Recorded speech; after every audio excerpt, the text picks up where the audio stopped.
नमस्कार, मैं हूं श्रेया आर्या और आप देख रहे हैं इंडिया न्यूज स्पोर्ट्स। मेरे साथ है ओम और आईपीएल का सीजन 15 खत्म हो चुका है और सीजन 15 में हमें चैंपियन भी मिल चुका है। आईपीएल सीजन 15 में गुजरात टाइटंस ने राजस्थान रॉयल्स को 7 विकेट से मात देकर खिताब पर अपना कब्जा जमाया है। तो हर बार की तरह इस बार भी आईपीएल में कुछ ऐसे खास मोमेंट्स हैं जो हमेशा के लिए फैंस के दिलो दिमाग में छाए रहेंगे, उन्हें हमेशा के लिए याद रहेंगे। मैं और ओम आपके लिए वही मोमेंट्स निकल आए हैं जो इस बार के आईपीएल में यादगार बन गए। तो ओम, शुरू करते हैं सबसे पहले पंत के उस मोमेंट के साथ जहां पर रूल्स और रेगुलेशन को ताक पर रखकर पंत ने थोड़ी सी बदतमीजी कर दी थी मैदान पर।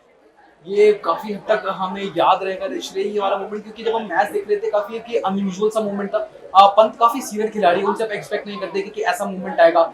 वो खिलाड़ियों को मैदान से वापस बुला लेना, वो काफी खराब कॉल लगा था। फिर उसमें कोच प्रवीण आमरे का इन्वॉल्व होना, शेन वॉटसन का इन्वॉल्व होना, उसके साथ जो कि साथी खिलाड़ी शार्दुल ठाकुर का इन्वॉल्व होना, तो ये काफी एक इमेच्योर सा बिहेवियर था। वो मैच काफी इंपॉर्टेंट था जहां तक मुझे याद आता है दिल्ली के लिए। वो राजस्थान के अगेंस्ट वो मैच था, बटलर की उस मैच में सेंचुरी आई थी और वो मैच लास्ट जो विकेट थी वहां पे एक तरफ रोमन पावेल थी, तो रोमन पावेल काफी अच्छी बल्लेबाजी कर रहे थे। वो 36 रन पे उस मैच में आउट हुए थे।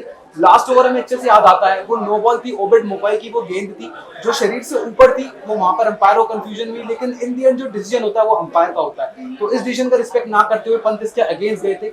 और मैं उस बारे में, उस मैच के बारे में आपको और बताऊं तो लास्ट ओवर में वहां पे 36 रन चाहिए थे, लेकिन वो मैच इतना क्लोज आ गया था कि पहली 3 गेंदों पे रोमन पावेल ने 3 छक्के लगा दिए।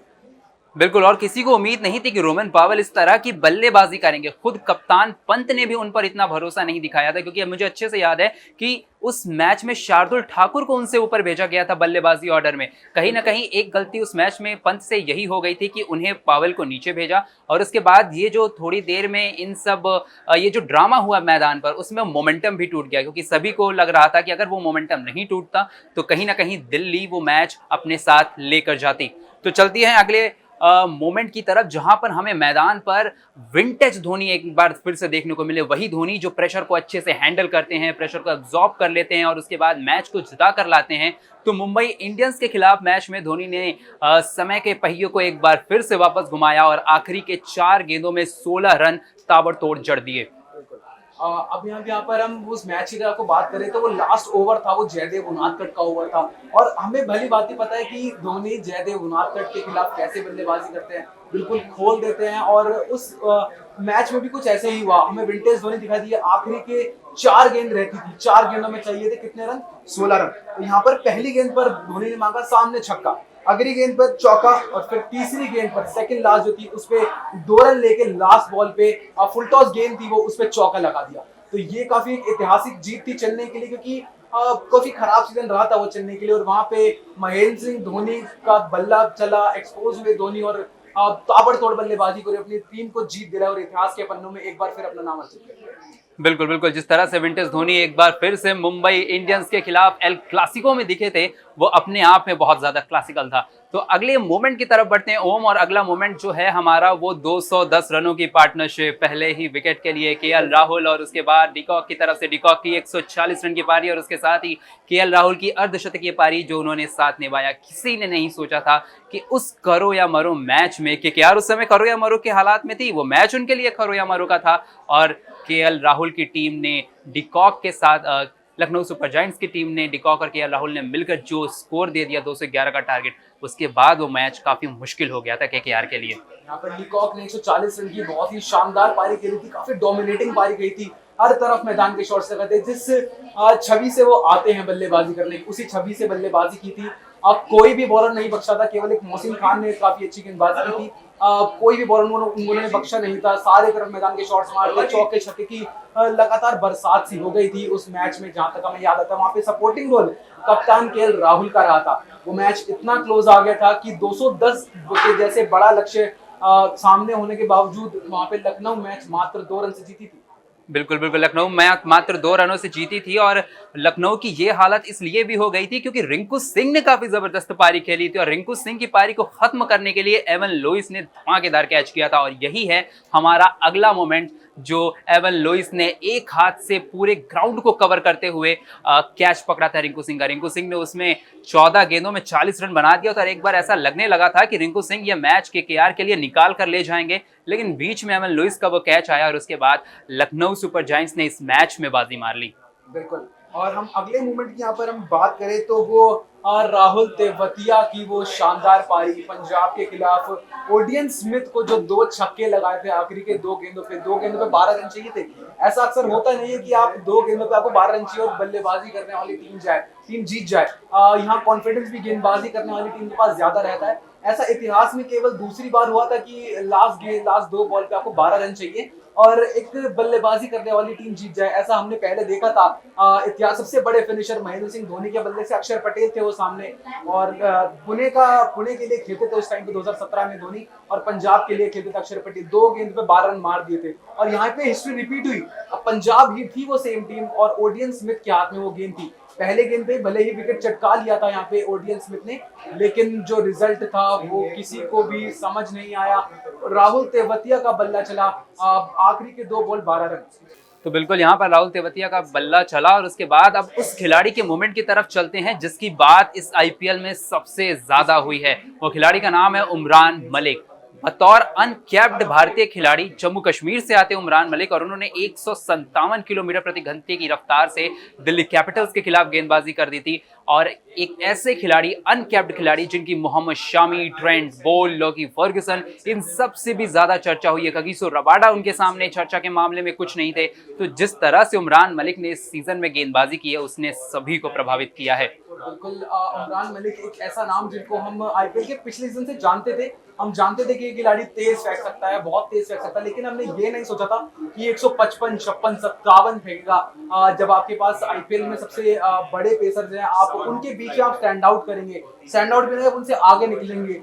इस खिलाड़ी ने 14 मैच खेले अपने आईपीएल सीजन 15 में और सभी मैचों में फास्टेस्ट डिलीवरी का खिताब अपने नाम किया। 157 किलोमीटर की इनकी वो गेंद, 155 किलोमीटर की इनकी ये गेंद। और हम जब मैच देखते थे उमरान मलिक का, हैदराबाद का मैच देखते थे, हम एक्साइटेड हो जाते कि आज ऐसा क्या होगा, आज वो कितना स्पीड बैरियर को क्रॉस करेंगे। और हर मैच से वो इम्प्रूव करते रहे और वो 157 किलोमीटर की गेंद फेंकी। भले ही उस गेंद पर दिल्ली के खिलाफ वो मैच था जहां पर रोमन पावल बल्लेबाज थे, जहां पर उमरान मलिक ने वो 57 की गेंद फेंकी और इस गेंद पे भले ही चौका खाया, लेकिन इससे पता लगता है कि इस खिलाड़ी के पास रॉ पेस कितनी है। एक इंटरव्यू में उन्होंने बताया भी था कि अपनी जो एक्शन से वो पेस जनरेट करते हैं, अपने जो आर्म से हैं वो पेस जनरेट करते हैं।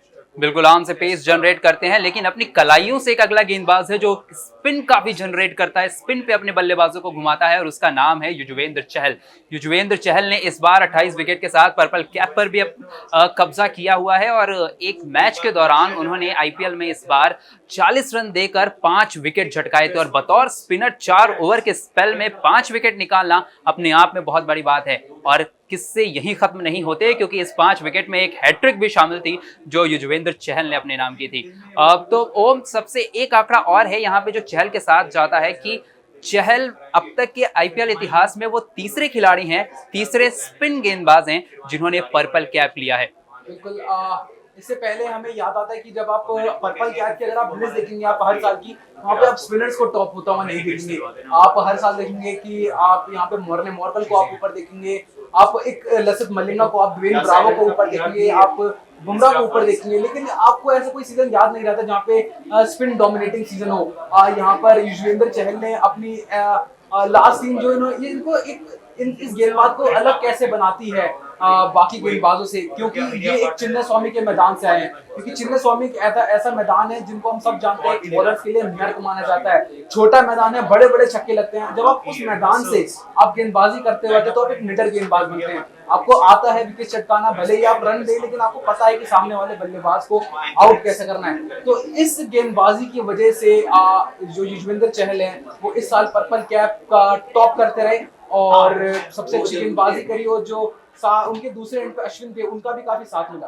बिल्कुल। और अगला मोमेंट जो आज का हमारा आखिरी मोमेंट है इस आईपीएल सीजन से, वो है विराट कोहली का रिएक्शन। विराट कोहली का रिएक्शन अपनी खराब पारी को लेकर, विराट कोहली का रिएक्शन डक पर आउट होने के बाद।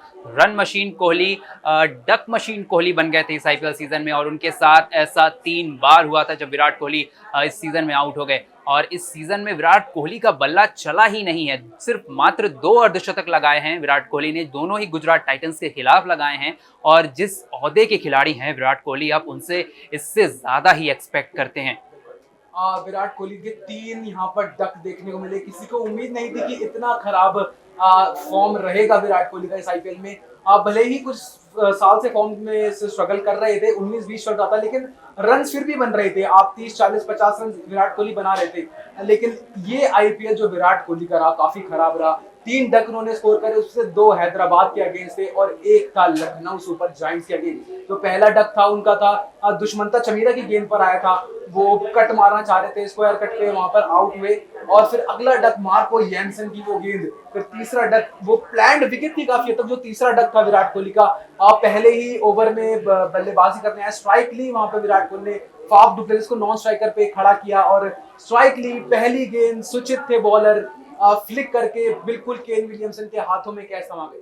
बिल्कुल, और जिस तरह से विराट कोहली की ये इनिंग गई है, या फिर कहें पूरा का पूरा सीजन गया है, उसके बाद तो बहुत सारे दिग्गज बल्लेबाजों ने आराम की सलाह दी है, मैच से थोड़ा रेस्ट लेने की सलाह दी है, न सिर्फ मैच बल्कि सोशल मीडिया से भी दूर रहने की सलाह दी है। तो ओम, ये थे हमारे आज के या फिर इस सीजन के कहें तो खास मोमेंट्स। तो ओम, ये थे अब तक के हमारे इस सीजन के सबसे खास मोमेंट्स। और चलते चलते हम आपको बता दें कि अगर आपको यह वीडियो पसंद आया है तो इसे लाइक करिए, हमारे चैनल पर नए हैं तो इसे सब्सक्राइब करिए और फीडबैक कमेंट सेक्शन में देना बिल्कुल भी मत भूलिए। धन्यवाद।